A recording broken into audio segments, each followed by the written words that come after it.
Does everybody have a drink? Happy hour starts early today. So we wanted to talk about how fashion brands have really become content studios.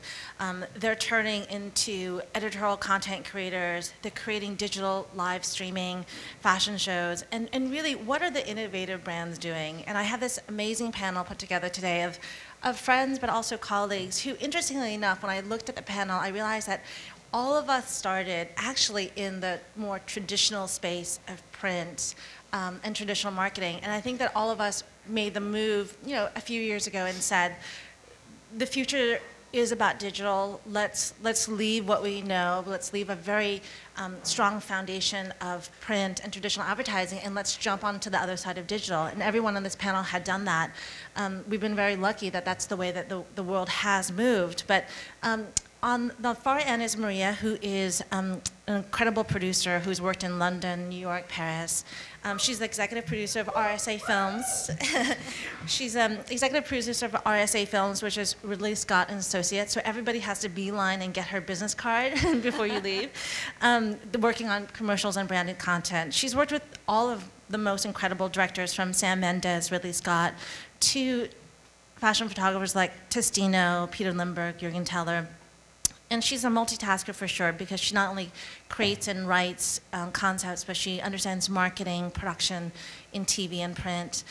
James, who's seated next to me, is the founder of Starworks, which is a digital marketing and communications agency with incredible brands under their belt, like Net-a-Porter, Louis Vuitton, and Kate Spade, which I think Kate Spade, out of nowhere, got the top 10 most innovative brands from L2 Luxury, the Luxury Interactive Society, which is really great. I mean, they came from out of the blue, and James's team brought them to, I think, number 2 or 3. Number two, which is pretty good. I think Burberry was number 1, so that's pretty damn good. So they position brands, connect to DNA, connect that to DNA, and have touch points online and off. So here's a quick little video of the amazing things that they've done at Starworks.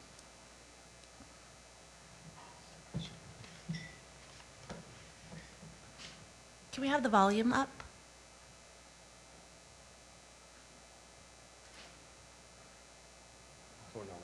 I can send it all to you by email later, it's fine. We'll have thumb drives.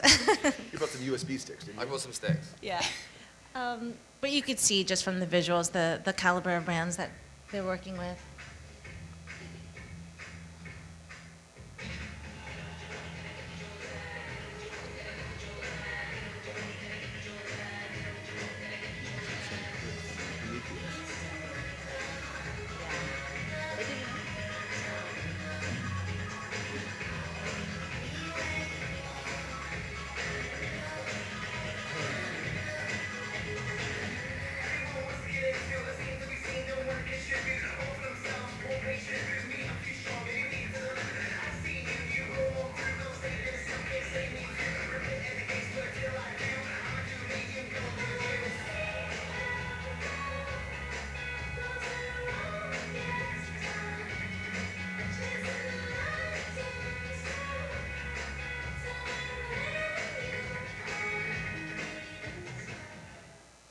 So clearly, James never sleeps, as you can tell. Kevin Kalinda, who is sitting next to Maria, is the partner of, I think, one of the funnest names ever, which is the company name's Two Hustlers. And his partner is Nicola Formichetti, for those who don't know, he's the fashion director for Lady Gaga and the creative director of Mugler. And Kevin's the co-founder and CEO of Two Hustlers, working with clients like, of course, Lady Gaga, Mugler, MAC, Viva Glam, Guild Group, Barney's, Tumblr, Lane Crawford. And I had the pleasure of working with him and Nicola on their first pop-up, omni-channel pop-up experience in New York Fashion Week, which they just took to China, which I can say that I've never seen so many Chinese teenagers toting around black and white little panda bears on Weibo as I have this week since they've been dated. And then last and not least is Danielle, who's sitting next to James, who is the digital PR director for KCD, one of the leading fashion and PR agencies in the world, 25 years of experience, New York and Paris. Just, if you ask anyone who's the biggest PR agency on the planet in fashion, they would probably say KCD. So we want to start this, this conversation with a quote that was in Social Media Today. Quote, "Digital Darwinism is the evolution of consumer behavior when society and technology evolve faster than your ability to adapt." That, you know, we're faced with this time when actually consumers are as smart, if not smarter, than the marketers who promote to them. Do you think this is true, and how does this drive you to stay creative and fresh with digital content? So let's start with Maria, since she's doing so much with RSA. How do you stay ahead of the game when your consumer is faster, smarter, more obsessed than we are? You know, I think it's really important to be curious and to be interested and to follow all of these trends, but I also think you have to realize that it does go faster than you can keep up with, and you can't keep up with everything. So you have to be instinctual. I think you have to follow a bit, you know, what you like and what, you know, interests you, and I think you have to follow a bit, like, with the brands you're working on, who are the people that they're trying to hit, and I think you have to learn and really watch some of these things develop and grow, because I think just jumping onto it because it's new isn't always the right thing to do. Mm-hmm. So I'd say know your brand, know who their market is, you know, listen to that consumer, and you know, see how the kind of new technology builds. And in the meantime, just, you know, look around and stay interested, stay curious. Mm-hmm. James, what do you think? You work with, you know, Net-a-Porter, which was the forefront of fashion. I mean, they were the first brand to prove that people would actually buy luxury goods online. How do you stay ahead with a company like that who's always innovating and always, you know, breaking new ground? How do you keep up with brands like that and consumers like that?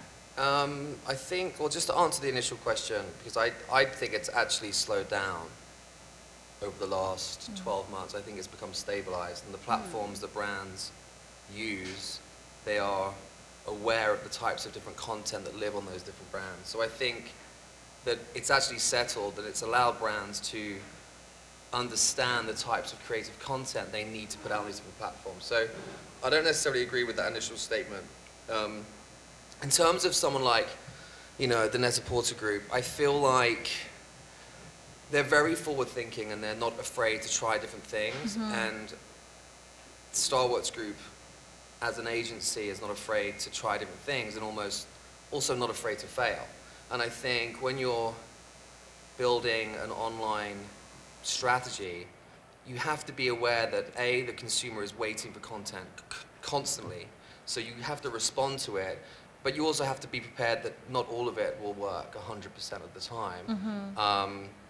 So I think it's just about constantly being willing to take risks. Mm-hmm.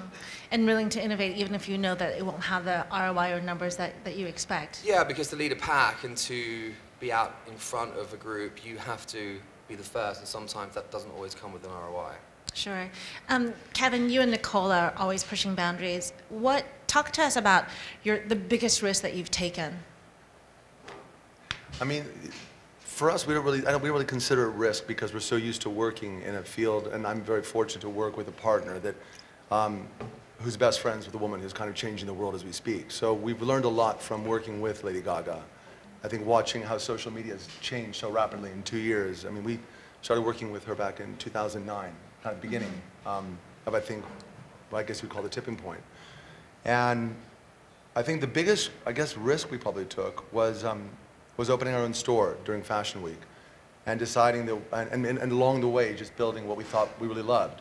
What we did is we built a pop-up experience, and inside this, I mean, we built a box.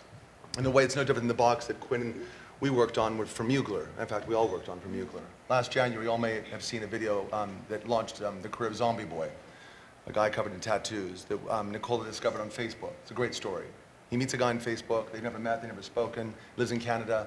Nicola rings me 3 weeks before the menswear show for his first menswear show and says, I want this guy to star in the campaign for a fashion brand I've just been employed to work for. I've never met him. Can you find him? He's in Canada. I call up Mugler. He doesn't have a phone number or an email address, number. but He's got a police account. record. He can't leave the country. It's the story of my life. Every day we go through this. So I'm like, great, find this guy, call up Mugler, talk them into an idea that I think is going to work. We're going to take some content. We're going to put it inside a box. We're going to structure a deal with AOL, who Tim Armstrong had just gone there and was all about content. And we're going to wrap it in a pretty bow, and we're going to put Gaga's music and Universal Records and Mugler, and all of us are going to go inside this box and see what it feels like. But I knew that the model of measurement was going to be the game changer. I think this concept of an ROI is antiquated. I don't know why we're even applying it anymore, to be frank. I'm totally against it, but that's a separate conversation, which I'm happy to go into on the next part of the dialogue. But I think what we did is we took a risk by just saying to a brand, come with us. We believe that music and content and beautiful imagery is going to excite and engage people. No different than when we did a Dazed and Confused or Another or a V Magazine. We're going to create beautiful content. And we did it, and we unleashed it, and we structured a really great, well, Quinn structured a really great deal with AOL for 48 hours on Stylist. And in 10 days, we had 193 million impressions. And this was January of last year, and it kind of blew everybody away. And it taught a lot of brands who were looking at us. They then said, how did you do this? You know, how did you figure this out? And I thought, all we did was create something great, and you know, obviously Gaga's music drove the train, but people kept coming back to the train. Mm-hmm. And I think that risk, I mean, at the time it was a risk because we were using other people's money. We were using Mugler's money, which is Clarence's money. But then we took Clarence into pornography when Nicola wanted to do a video, and we put it on Xtube, and they went for it. So I don't think, you know, I think risk is measured now. Sure. Sure. Did that answer the question? It did, it did. Oh, God. Okay. So let's talk about replicating glamour, texture, and emotion digitally, because we're talking about working with incredibly luxurious brands. And Danielle, you work with Valentino on this, and Valentino is probably 70 years old. He's has 80 this week. 80 this actually. week. His clothes are all about color and texture, craftsmanship. So when he came to you and said, I'm doing a virtual museum, how did you even contemplate trying to replicate that in a digital space? Well, they had come to us. They had actually, his partner, Mr. Giametti, had really led the charge with this museum, and they knew, they were inspired by the fashion exhibits going on around the world. And, you know, they wanted it to be available to everyone. So he said, how do you make a museum exhibit and allow everyone in the world to see it without being in that geographical place, without having to pay for it? So they worked with an architect and an artist to create this beautiful space, and a company in Paris developed it, and they came to us when they were ready to launch it. And we had to figure out how to explain it to the public, and we were responsible for the press and the social media around it. And it was a project that really nothing like it had been done before, and we were in our office saying, this kind of looks like what a museum would look like in a video game, but that doesn't do it justice, so how do we communicate this? So we had a video made, and we storyboarded it, we wrote a script, and we approached it like a movie trailer, and that was our press tool to communicate this project, because you couldn't communicate it in words. So as a PR agency, you know, we're no longer limited to just writing or images. Now we're content creators as well to tell the stories of our clients, because there's not really a vocabulary to always explain what's going on in this digital space. And that's a good point, because the buzzword right now on online marketing is the concept of storytelling. We're not actually marketing online where brands are telling stories. So James, how do you convince clients that are so product oriented, that want people to see their shoes, see their handbag, that the content that they create online actually shouldn't really be about them to get traction? It shouldn't really be about that product or those goods. It has to be about a story that you're telling. Good question. I think the easiest conversation to have with a CEO or a creative director or a CMO is that what you're currently doing isn't working, is it? And their answer is no, normally. And from that, you sort of set a platform and an open conversation to, well, let's try some new things. The second challenge is ultimately communicating to them, depending on their demographic, but let's say it's someone that's 25, sort of asking them the question, do you understand how 25-year-olds think? And if they're lucky enough to still have a relationship with their children at 25 years old, then yes, they might, but they don't always have that relationship, which means they're disconnected, which means they don't know their consumer. So you kind of have them answer their own question, and then give them options on how to tell that brand story through a narrative to connect with that 25-year-old. So it's creating a level of comfortability by proving that what they're currently doing isn't working. Sure.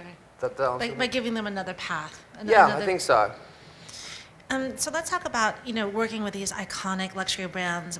One of the issues that came about when people were going online was a lot of people said, well, I actually don't want my brands to be accessible. We're in the luxury space. We should be a little bit inaccessible and hard to reach, because that's how you keep it luxury. How do you market online and communicate online without diluting the brand? I think that concept has never really been a true concept anyway. We know that brands that are blowing up from hundreds of millions of dollars to billions of dollars a year in revenue are not making that revenue on a $20,000 purse. They're making that revenue on a belt or a licensed good, typically.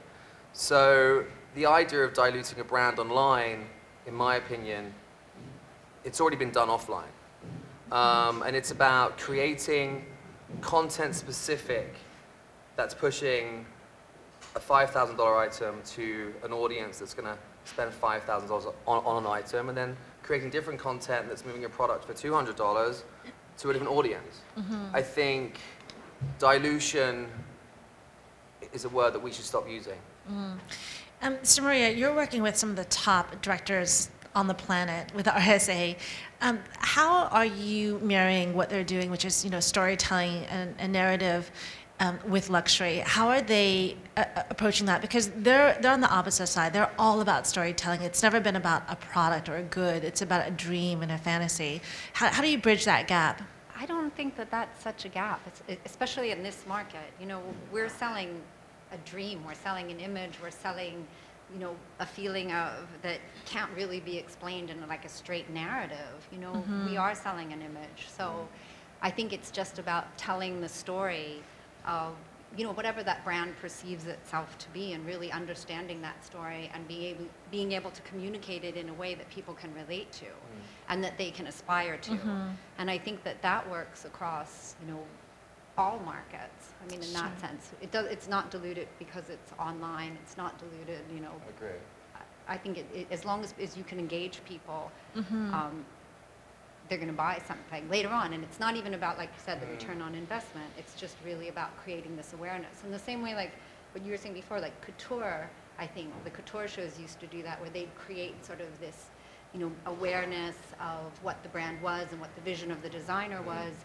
But not everybody could afford couture. And then in the end, but it would create the dream that people would want, and they would buy the sunglasses or the belt or the fragrance later on. 100%. I mean, I feel that the biggest issue is having fashion brands, become comfortable with being publishers and not just putting out seasonal ad campaigns that they control. This is a conversation now, and they just need to become comfortable with that conversation, because it's a different type of content, it's a different type of creative process, talking to a different type of person. Sure. And I think what we have now are traditional thinkers getting confused about how to communicate in this new way. And they're probably not the right people to be making that content. Sure. Quite frankly. Quinn, can I jump in quickly? Of course. When I was looking at this panel, I have giant respect for everybody here. I realized, I think sometimes what we're missing are people from outside our world in fashion. In fact, we usually are most of the time. So I reached out to one of our hustlers, who's an academic at Harvard. I'm sorry, Yale. Oh my God, he'd kill me if I said that. There's three hustlers? Did you multiply? And I asked him this question. I asked him about fashion, for him to look at it. And he said to me, he goes, I think people kind of forget, the origins of words. Of course he would, because he went right back into epidemiology. And he said, glamour, we think of glamour as being something glamorous, and of course things are glamorous. But he goes, if you go back to the origins of glamour, it was spell casting. You were casting a spell.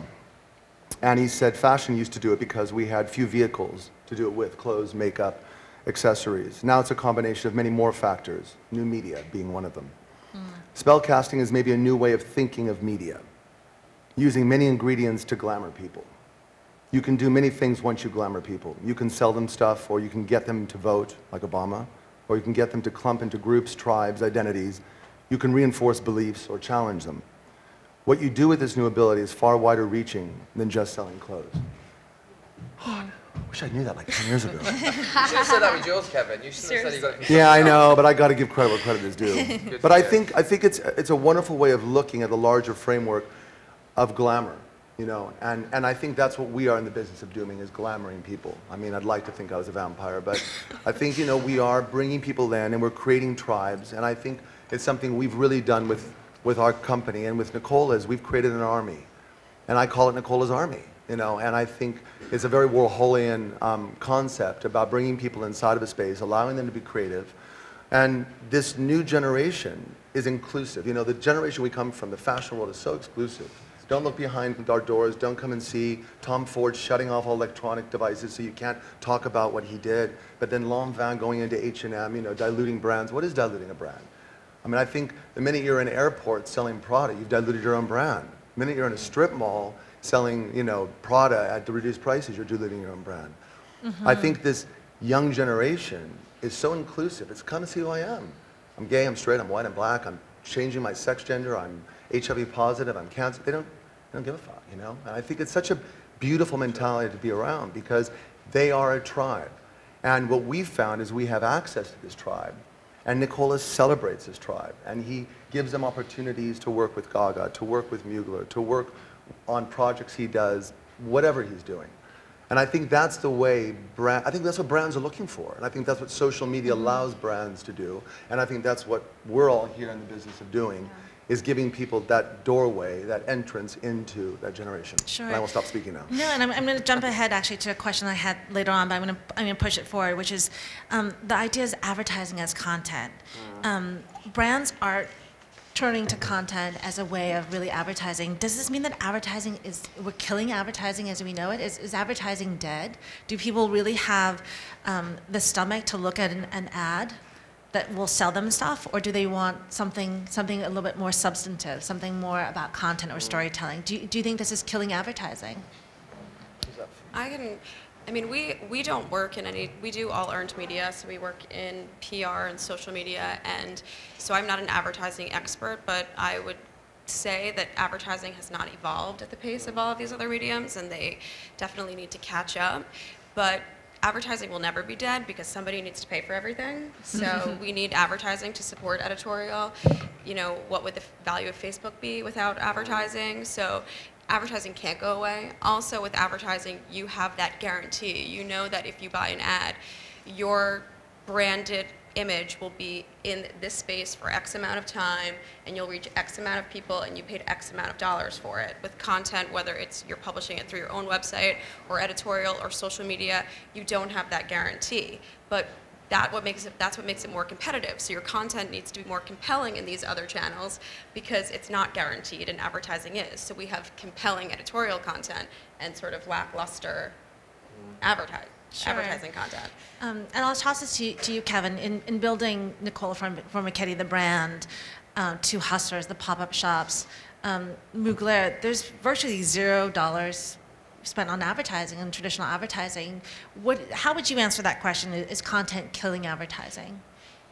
I think content's becoming advertising. Yeah, I agree. And I think that's the trick. I think the hard thing is we're asking questions of something that's 7 years old, if that. You know, we're demanding questions, ROIs, on an industry that we do not demand on the Nielsen ratings or demand on ABCs and magazines. We trust that magazines work. All we know when a magazine sells is somebody bought Vogue. We have no idea what they looked at in it. We trust that they're watching ABC, but we don't know if they watched an ad on ABC. But we know they've looked at something on the internet, and still a client says, what's the ROI? I'm like, you gotta be kidding me. I think, you know, I still don't think anything, and you may all argue me on this one, has been better than what Spike Jonze did with the robot film I'm Here for the vodka company, for Absolute Vodka. I don't know if you all saw it. It was the most engaging, beautiful thing I've ever seen, because they created this extraordinary film about these human robots who fall in love. They created a virtual cinema that they did an email capture system. So they grabbed the audience, they gave you seats to come and see it, and they showed you the most beautiful film I've ever seen on the internet that played your emotions and was advertising. But it was content. And I think that's how, and I think it's generational. Like, I still want to open up and stare, you know, at a Dolce Gabbana because I want to look at the hot guys. You know, I think that's really great. Who doesn't? But I don't think this generation does. You know, they're so disposable. They retain nothing. Sorry, guys. I brought half my kids here. You got to retain anything, I tell you. And, you know, we wrote things down. You know, we had to. Sure. That brings a good point because I've been to Advertising Week, I've been to South by Southwest, I go to a lot of the geeky panels, and the question of ROI always comes up, and I always think in my business, gosh, when am I going to crack that nut? And then I sit in a panel with the CMO of American Express, and she says the exact same thing. How am I going to justify ROI?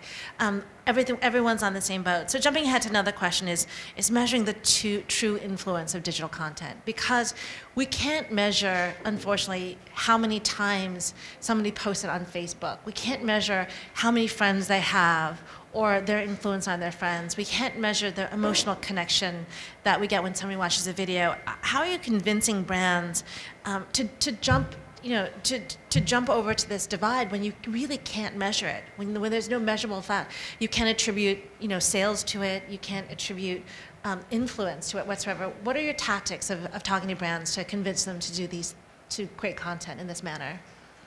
I think brands are getting a lot smarter, though, about this because they see the influence of all of these things. And I think sometimes people will just, some brands will come to you and just say, oh, we want to be on Pinterest. We want to do something on Pinterest. And I think sometimes you have to back up and say, wait a minute, what's your overall story? And let's devise something, from the beginning that works. And to answer your question about like traditional advertising, I think all of these things are just tools. And I think there's a place for traditional advertising still, but I think the smarter you are about it and the more you can make all of these things work in an integrated fashion, the better that it is. Mm-hmm. So I think, depending on the brand, you look at, again, sort of who they're trying to reach out to, and then you come up with a story that will speak to those people. And hopefully that they'll be able to understand, oh, that resonates with them. Like, we did something for Hyundai, they wanted to reach out to a younger crowd.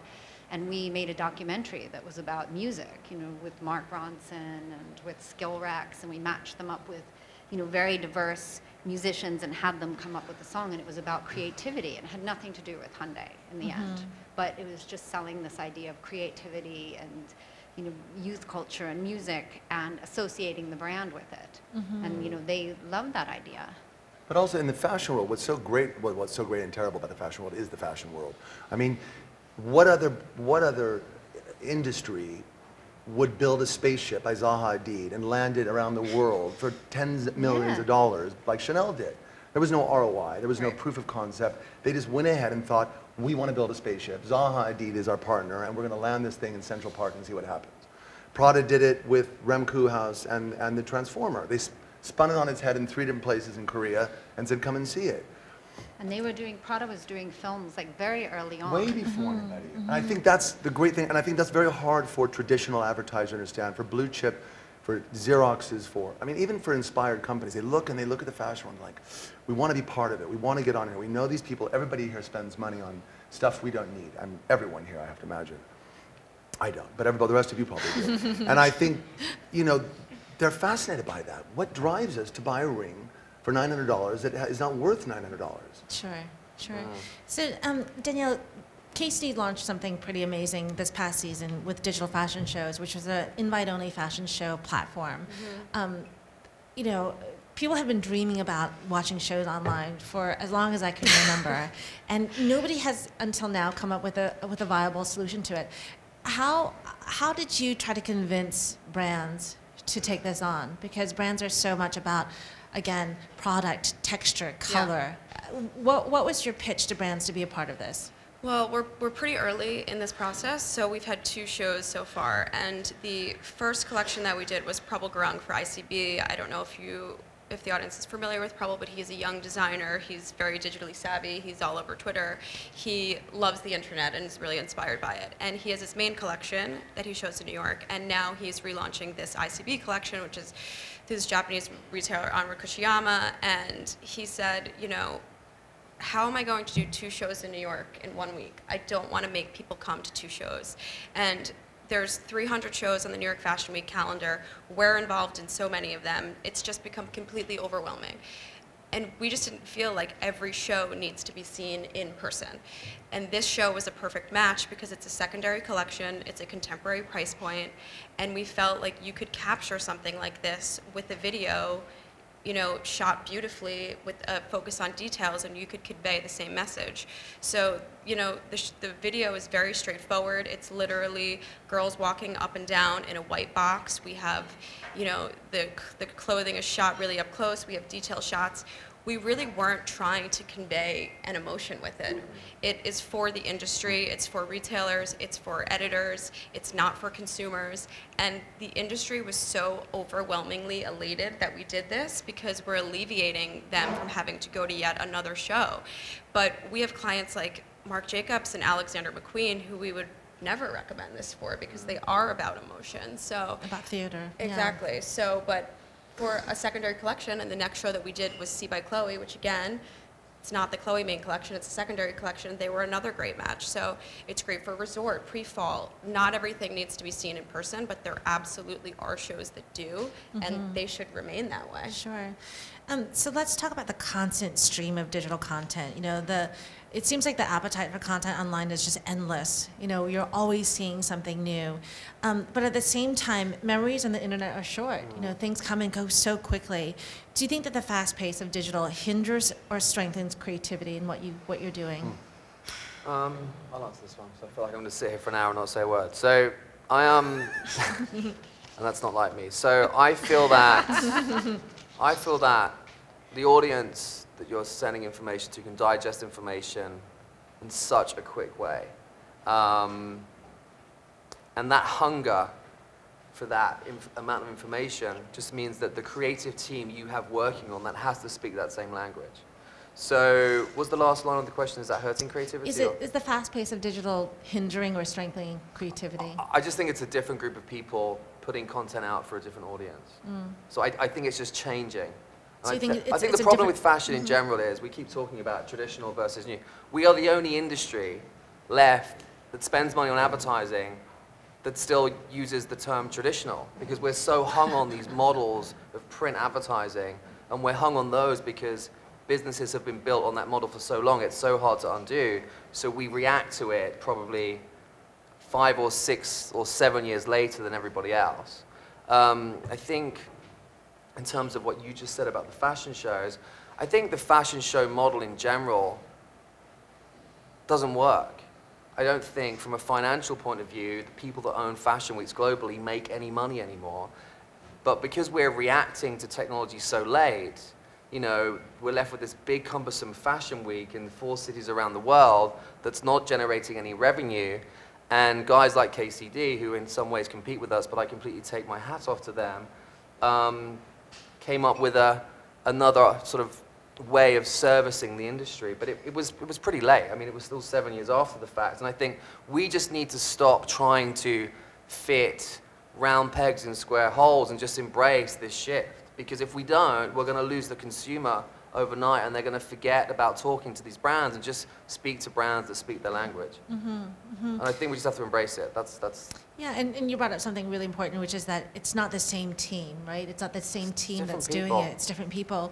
And if you look at the brands that get it right, they have different teams. It's all under one roof. They have people that embody the brand, are the same people that are buying the brand. And that's a really important thing to do. You can no longer drive the conversation with the consumer like you could in traditional advertising. You now have to listen to what they're saying and then feed back with something that has their opinion and your opinion collectively. So Maria, working with RSA, which is one of the biggest production companies, again, on the planet, are you seeing the need to find new talent that can create, quote, branded content, create YouTube series? Is it a completely different talent pool, or are you trying to... I think it's a mix. I think everything, you're always trying to match talent to a project, so I don't think that that's changed. I think there's certain things that, it depends on what the story is. It depends on, is this person right for this or not? It's a web series, it's a game show type format. It's, really depends on what it is. But, and it also depends sometimes on the budget too. Obviously, if it's a big film for Prada or Chanel and they want Catherine Bigelow, it's going to be a different budget than if it's something that's online content that they want, and they want just like a young, new, director. So. Sure. I mean, you're seeing a big change. I mean, the latest viral hit in fashion is Dior's Secret Garden. And has anyone seen that video? Yeah, it's beautiful. Can you raise your hands if you saw Secret Garden? I mean, it garnered 4 million views in roughly 2 days. And I know there's a huge media buy behind it because I don't think that was totally organic. But for the fashion space, that was huge. To shut down Versailles, to do a fashion film, and to get paid, or however they market it in this ad way, to get 4 million views is pretty astounding. We haven't seen that in our business. We haven't seen a real viral hit like that that was purely about fashion, because there was no celebrities in it. It was an old Depeche Mode song that they unearthed. Do you think that that's the way that filmmaking is going to go in fashion? Do you think that that's where things are going? I think it really depends again on the brand. I mean, I think that what you said, though, that film has been seen a lot, but I think the L'Envol film with the dancing was that was an amazing viral film. Much more innovative. Yeah, and it really, it caught people's imagination, even people that weren't necessarily interested in L'Envol. It just suddenly it just was right, and it was right for the brand, and it was a really fun piece that won everywhere. I agree. I mean, I actually think that the L'Envol example is an example of a fashion brand, for once, taking a risk, being funny, having a laugh. And the Dior, as much as I would have loved to have produced that and hired one of your directors so we could have all made money from that project, I bet that cost a fortune.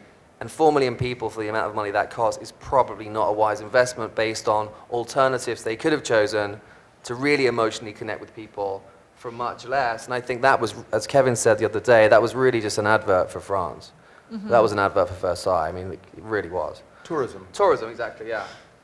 Yeah, I think it's about being engaging. Yeah, I mean, that's the thing in the end. It's really, not so much about your budget or this or that, but it's taking everything into consideration and trying to make something that's imaginative, engaging. And I think when you talk about, is the fast pace hindering, I think sometimes it does, because I think people don't necessarily give the time and thought to these things that they should. And you see, especially in fashion, a lot of brands will say, we need a video, let's tack it on to the end of the print shoot.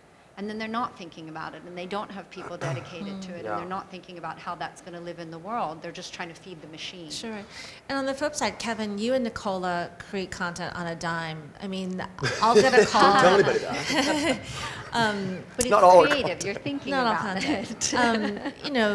it. The idea for Lane Crawford in China was Nicola Formichetti acting natively. So him going to the arcade and doing Dance Dance Revolution, him drinking bubble tea, him at the arcade with all the Beijing hipsters. So one of the challenges of that is that you couldn't actually create in the content until he hit the ground in Beijing, and that was 3 days before the launch of the whole multimedia program. Do you have a flip side to that? Because the pace that you work and Nicola work is so fast and so furious, and one might say that allows you to be completely brutally honest and authentic and transparent, and then that content cuts through. Do you know, I don't know if you guys got to see, but we launched Nicola's pop-up store, as I said, last September. And it really, I mean, you can call it a store, but it really was a microphone. No different than this. We decided to create this beautiful store. We got an incredible architect. We got all Nicola's army and creative people, and we filled this extraordinary store for 2 weeks with endless content. Starworks handled all the PR, event, and VIP. Moving image and content were behind the social media and strategy, and we just blew it out. And every day we blew it out, and we didn't know we were blowing out half the times. And then we asked brands to come on board and become sponsors. So we invited Mac Viva Glam. We did CCP online video gaming, and we rendered Zombie Boy into the video gaming world and worked with virtual seamstresses to create virtual clothing. We partnered with Instagram, with Twitter, with Facebook. We brought Uniqlo on board, we brought Belvedere Vodka on board, and we brought Mugler on board. And everybody we gave an experience, and everybody got content, and we were shooting like nuts, and nobody slept for about 4.5 weeks. But what was great is it was coming from the heart, and we were just creating things. Uniqlo turns and says, we want to do a PR event about some clothes they want to put. And we're like, nobody's going to come back to the store again. They've been here 97 times, they're not coming back. What are we going to do? One of the young kids came up with an idea for Twitter. He said, let's create a Twitter competition. We'll use Nicola's handle, Uniqlo's handle, we'll have a breakfast competition. Kids get to win to have breakfast with Nicola. Let's try it out. 24 hours later, we had 25,000 kids write in to have breakfast with Nicola. We chose 25 winners. the press went berserk. They came to an event that ostensibly was about some clothing that nobody wanted to come in and see particularly. But they got to watch this extraordinary social media engine take place that happened in 24 hours from an idea that germinated in 3 minutes. We should have charged a lot more money for it. But the point was, it wouldn't have happened if we had thought that way. So I think the trick on this is like, and we all know this because we all work together, is like how, or maybe you're not all supposed to know that. I think it's a combination of both. You know, when we did this video for Mac Viva Glam Inside, Nicola created this extraordinary video, just this magical, whimsical, beautiful, painterly video. It cost practically nothing. And John Dempsey, the president of Estee Lauder, was inside the store amongst everybody else. He turns to me and he's like, how did you guys do this? He's looking at the store. I'm like, how did we do what? How did you create all this? So I don't know. We just got up. We just decided we'd build, we'd create, we'd film, we'd shoot, we'd come up with ideas. We'd do a Twitter, a breakfast. He goes, no, how did you make this video? Because this video cost... Don't say it. Don't tell. Yeah, you know. And I'm like, look, John, the thing is you can spend $2 million on a beautiful video with all the top models, but I don't think you need to. I think the ROI, and I think this is a really important question. I'm sorry I keep talking too much. I'm going to say it really quickly. I think the ROI thing is a really important one to address because we went into this digital world not giving it any value whatsoever. We don't pay for Facebook, and we should. We pay for AT&T, but we don't question it. We went into it getting everything for free, and so nobody gave it any value. We still don't give it any value. We want it for free. What we didn't realize is it's not for free. We're giving these people our email addresses. You're handing them over entry into your home, entry into your life, and where you are. So it does come with a price. Now, I would rather pay Facebook and not have them know who I am and where I live, but that's too late. That's what we've done. So what is the ROI? The ROI is to a brand who, whether it's through any one of our clients or peoples, we're giving them a microphone, just like our store, a doorway into our community, into our, Yale professor here, into our tribe, into our tribe. And what is the value of being part of our tribe? Well, guess what? It's now going to be worth $100,000 instead of the $5,000 to charge for that video. There's the answer. Good answer. Ta-da. Ta-da. So we have about 5 more minutes, and I'd love to I'd love to open it to the audience. As you can tell, the panel is very open about answering questions very frankly. So here's your chance to ask them anything you want. Do we have any questions from the audience? I have a question. I was wondering what your thought is on the Cartier commercial. It was a 3.5 commercial that ran in March, and it was an interesting ad buy because it was played on all the major networks. And I just remember when that came out, I wasn't watching TV at the time, but all of a sudden I saw all these postings. What the hell is that? And what was that all about? The India, China, Brazil one? I know now that it was them trying to convey their history of the brand, but I just was wondering what you thought about that whole project, the sale, the ad buy, if it was effective. I mean, I can talk a little bit about that. I thought it was very smart that the video, for those who didn't see it, was rooted in Cartier's history in Russia. But they basically, it was a smart marketing ploy because they basically hit all the BRIC countries, all the emerging markets, Brazil, Russia, India, and China. In each segment of the film, they brought the fantasy of China, the Great Wall of China. In Russia, it was about the cathedrals and snow riding. It was a little bit obvious that they were exploiting these emerging markets and the wealth that was coming into the market and sort of shoving it down their throats that Cartier is about your country and your belief system. I mean, the Chinese one was so gratuitous, you know, the Great Wall of China turned into a snake. I thought that to market to emerging markets, it was quite smart because they were saying that we believe in and care about your culture, and this is how Cartier fits into it. I think that if I were doing that media plan, I probably wouldn't have bought media in the West. I probably would have put all my media into those actual BRIC countries where they would have found pride that a company like Cartier was celebrating their culture, versus me from the Western perspective kept thinking, God, that's some smart CMO trying to hit the BRIC countries. Did anyone else have That was thoughts? such a good answer, Quinn. I don't think we could actually get to that. Perfect. Any other thoughts? Okay. Yeah, so I guess the concept of luxury is all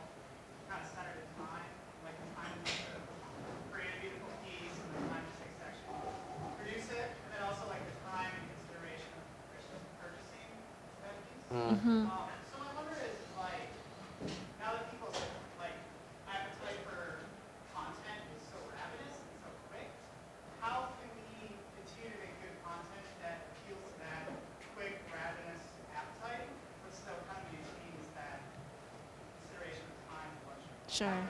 Brand like Cartier creates something luxurious and short tenure. It's a good question. I think that some types of content are content that's about you making a purchase, and that's the content that you make, you spend the most time on, you spend the most money on, you make look the most beautiful. And there are some pieces of content that are just out there to keep the conversation going. And I think you have to decide which is which, and spend the time and effort on each one accordingly. So I think you still spend money on content that's going to drive a purchase. You just don't spend as much on the one that's keeping the conversation going. Okay. We have time for one last question. Anyone else? Okay, thank you so much. And pick up some Oreos and some milk on your way out. But guys, can I say one last thing? I just have to read one, because I think it's such a good closing quote that one of my kids found. And this will be it. But it comes from, it speaks to a lot of this. It comes from Bruce Sterling. And the quote is this: "The future is unwritten. Cyberspace is the funhouse mirror of our society. Reflects our values and our faults, sometimes in terrifying exaggerations. It doesn't matter who you are today. If you don't show up in that mirror, you are just not going to matter very much. Our kids have to show up in that mirror." Great ending. Thank you, everybody. Thank you.